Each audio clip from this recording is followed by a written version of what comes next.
I'm more obliged to you than I can say, but I'm bound to make things clear. I'm an innocent man, but I'm wanted by the police. I've got to tell you this, and I won't be surprised if you kick me out. That's all right. Don't let that interfere with your appetite. We can talk about these things after dinner.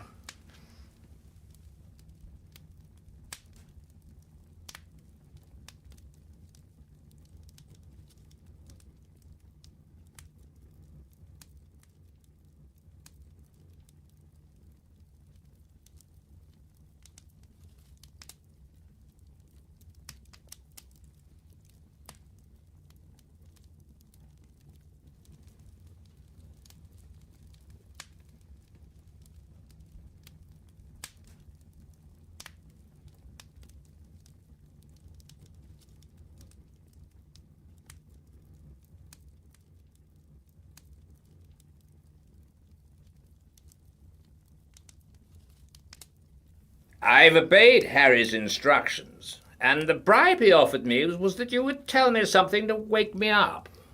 I'm ready, Mr. Hannay.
You may dismiss the police from your mind.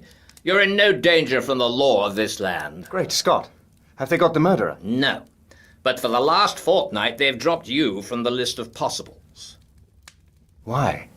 Principally because I received a letter from Scudder. I knew something of the man, and he did several jobs for me. He was half crank, half genius, but he was wholly honest. Trouble about him was his partiality for playing a lone hand. That made him pretty well useless in any secret service. A pity, for he had uncommon gifts. I think he was the bravest man in the world, for he was always shivering with fright, and yet nothing would choke him off. I had a letter from him on the 31st of May. But he had been dead a week by then. The letter was written and posted on the 23rd. He evidently did not anticipate an immediate decease. His communications usually took a week to reach me, for they were sent undercover to Spain and then to Newcastle. He had a mania, you know, for concealing his tracks.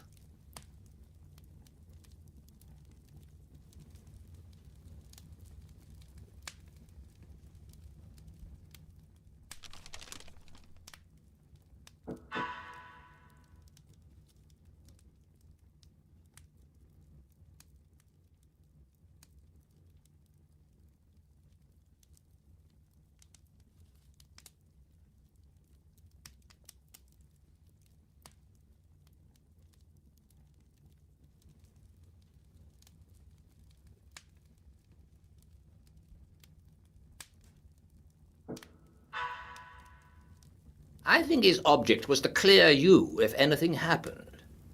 But when I got it, I went to Scotland Yard, went over the details of the inquest, and concluded that you were the friend.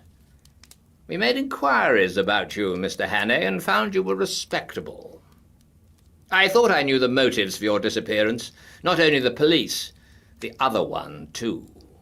And when I got Harry's scrawl, I guessed at the rest.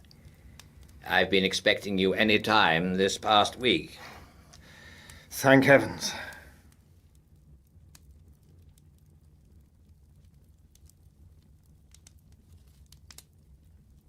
Now, let us have the little notebook.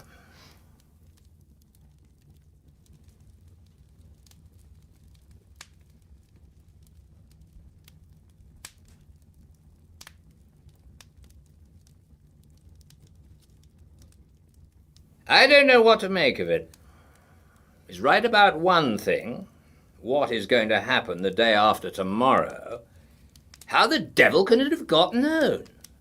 That is ugly enough in itself. But all this about war and the Black Stone, it reads like some wild melodrama. If only I had more confidence in Scudder's judgment.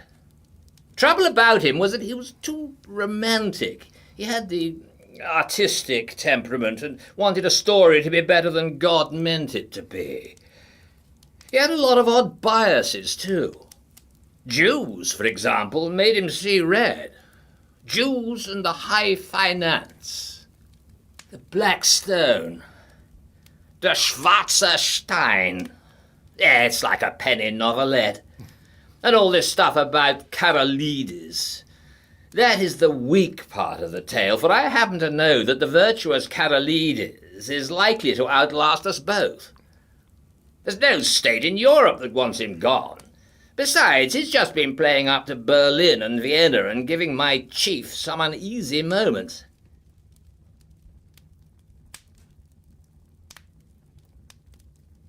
No, Scudder's gone off the track there. Frankly, Hannay, I don't believe that part of his story. There's some nasty business afoot, and he found out too much and lost his life over it. But I'm ready to take my oath that it's ordinary spy work. A certain great European power makes a hobby of her spy system, and her methods are not too particular. Since she pays by piecework, her blackguards are not likely to stick at a murder or two. They want our naval dispositions for their collection at the Marienamt.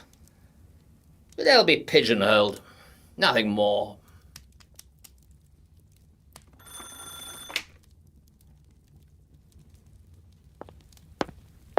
There's a trunk call from London, Sir Walter.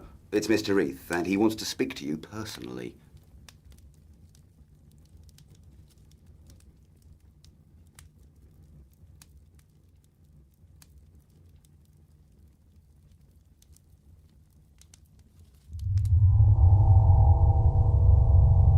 I apologize to the shade of Scudder.